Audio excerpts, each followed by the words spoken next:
ويا مساء الجمال من شيماء جمال. عاملين ايه؟ يا رب تكونوا بخير. كنت بسمع فيديو دلوقتي حالا، واكتر جملة نورت في عقلي ان كل ميسر لما خلق له.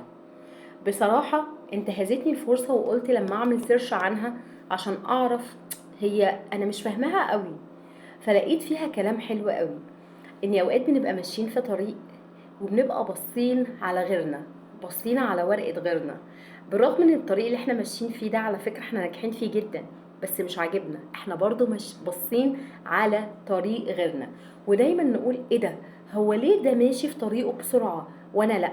هو ليه ده مكمل وانا لا؟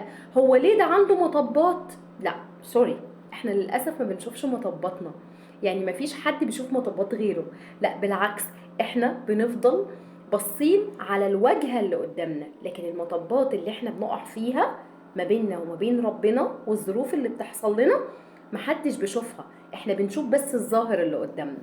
فبصوا السيرش اللي انا عملت عنه، ان كل انسان ربنا سهل له الطريق اللي اتخلق عشانه، يعني كل واحد ليه طريق وليه قدر ومجال ربنا يسره له، فمش لازم نقارن نفسنا بحد. وننسى كمان ان كل واحد فينا ليه طريقه الخاص، مفيش حد بياخد رزق حد، ولا حد هينجح في طريق مش ليه.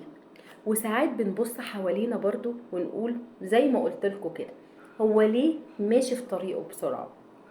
ونرجع ونقول ان كل ميسر لما خلق له.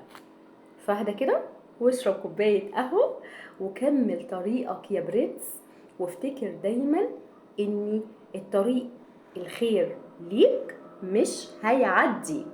واشوفكم بخير وسلام.